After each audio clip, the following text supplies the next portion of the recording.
നമസ്കാരം. പുതിയൊരു വീഡിയോയിലേക്ക് എല്ലാവർക്കും ഹൃദ്യമായ സ്വാഗതം. ഇന്ന് ഞാനിവിടെ നിങ്ങളൊപ്പം പങ്കിടുന്ന ഒരു വീഡിയോ കേരളത്തിലെ മതേതരത്വത്തെ തകർക്കാൻ ശ്രമിക്കുന്നതിനെക്കുറിച്ചാണ്. നമ്മളിപ്പോൾ കാണുന്നത് കുറച്ച്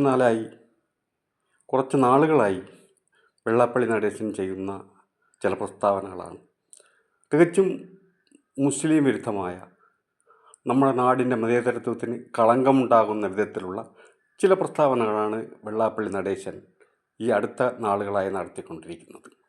അതിനാകട്ടെ സങ്കടകരം എന്ന് പറയട്ടെ, പിണറായി വിജയൻ്റെ പൂർണ്ണമായ പിന്തുണയുമുണ്ട്. ഇത് നമുക്ക് നാണക്കേടാണോ, ഇത് നമുക്ക് അപകടകരമാണ് എന്ന് പിണറായി വിജയന് അറിയില്ലാത്തതുകൊണ്ടല്ലോ. ഹിന്ദു വോട്ടിൽ കണ്ണുവെച്ചുള്ള ഇത്തരം നീക്കം നമ്മുടെ സംസ്ഥാനത്തിന് ദോഷം ചെയ്യും എന്നുള്ള കാര്യത്തിൽ സംശയമില്ല. നിരന്തരമായി വെള്ളാപ്പള്ളി നടേശൻ പറഞ്ഞുകൊണ്ടിരിക്കുന്നത് ഇത്തരത്തിലുള്ള മോശം പരാമർശങ്ങളെയാണ്.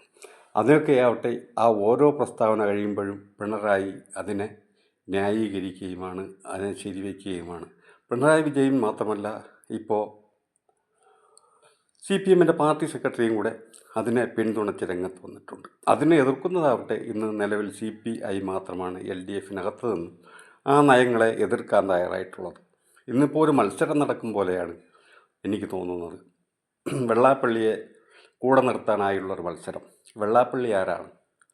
വെള്ളാപ്പള്ളി ഹിന്ദു വോട്ടിൻ്റെ മുഴുവൻ അവകാശിയാണോ? ഹിന്ദു വോട്ടിൻ്റെ അവകാശം വെള്ളാപ്പള്ളിക്കുണ്ടോ? വെള്ളാപ്പള്ളിയെ പിടിച്ച് അതിലൂടെ ഹിന്ദു വോട്ട് നേടിയെടുക്കാമെന്ന് BJPയും അതേപോലെ തന്നെ CPMും വിശ്വസിക്കുന്നു എന്നാണ് ഇപ്പോൾ മനസ്സിലാകുന്നത്.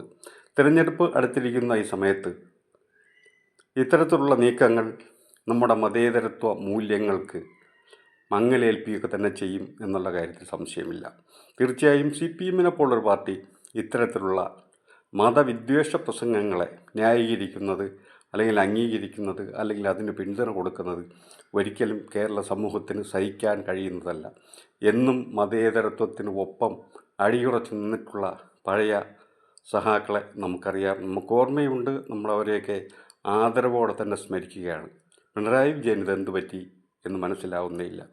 ഈ നയമാറ്റത്തിലൂടെ കേരളത്തിലെ ഭരണം പിടിക്കാം എന്ന് പിണറായി വിജയൻ വിശ്വസിക്കുകയാണോ? കേന്ദ്രത്തിലെ മോദി മറ്റൊന്നും പറയാനില്ലാതെ ഇത്തരത്തിലുള്ള ഹിന്ദു വികാരം മാത്രം ഇളക്കി വിട്ട് രാജ്യം ഭരിക്കുന്നത് പോലെ കേരളത്തിലും LDFനും CPMനും അത്തരത്തിൽ മതവിദ്വേഷം വിളമ്പി ഭരണം പിടിക്കാൻ കഴിയും എന്ന് പിണറായി വിജയൻ വിശ്വസിക്കുന്നുണ്ടോ? എന്താണ് ആ പാർട്ടിക്കകത്ത് ആരുമില്ലേ പിണറായിയെ തിരുത്താനും ശരി പറയാനും എന്ന് സംശയിക്കേണ്ടിയിരിക്കുന്നു. എന്താണ് ഈ നയമാറ്റത്തിന് കാരണം എന്ന് മനസ്സിലാവുന്നില്ല. തീർച്ചയായും അതൊരു പക്ഷേ BJPക്ക് കുറച്ച് ദോഷമുണ്ടാക്കിയേക്കാം. എങ്കിൽ പോലും നമ്മുടെ മതേതരത്വ വിശ്വാസത്തിനും ഒക്കെ അത് വലിയ ദോഷം ചെയ്യും. നമ്മളെന്നും ഏകോദര സോദരരെ പോലെ വാഴുന്ന ഒരു സംസ്ഥാനമാണ് കേരളം. കേരളത്തിൻ്റെ ആ പദവി നഷ്ടപ്പെട്ടു പോകുന്നത് സങ്കടകരമാണ്. അതിനായി CPM കൂട്ടുനിൽക്കുന്നത് വളരെ ദുഃഖകരവുമാണ് എന്ന് ഞാൻ ഈ അവസരത്തിൽ നിങ്ങളോട് പങ്കുവയ്ക്കുകയാണ്. തീർച്ചയായും ഇത്തരം പ്രവർത്തനങ്ങളിൽ നിന്നും പിന്മാറുവാൻ CPM തയ്യാറാകും എന്ന് നമുക്ക് വിശ്വസിക്കാം. തിരഞ്ഞെടുപ്പ് മുന്നിൽ കണ്ടുള്ള ഇത്തരം പ്രവർത്തനങ്ങൾ ഒരിക്കലും നമുക്ക് അംഗീകരിക്കുവാൻ കഴിയുന്നതുമല്ല. എൻ്റെ ഈ വീഡിയോ കണ്ട നിങ്ങൾക്കെല്ലാവർക്കും പ്രത്യേക നന്ദി. തീർച്ചയായും നിങ്ങൾക്ക് വീഡിയോ ഇഷ്ടപ്പെട്ടെങ്കിൽ ലൈക്ക് ചെയ്യാനും അതേപോലെ തന്നെ കമൻറ്റ് ചെയ്യാനും നിങ്ങളുടെ അഭിപ്രായങ്ങൾ രേഖപ്പെടുത്താനും ഇതുവരെയും എൻ്റെ ചാനൽ സബ്സ്ക്രൈബ് ചെയ്യാത്തവരുണ്ടെങ്കിൽ സബ്സ്ക്രൈബ് ചെയ്യണമെന്നും ഒരപേക്ഷ കൂടെ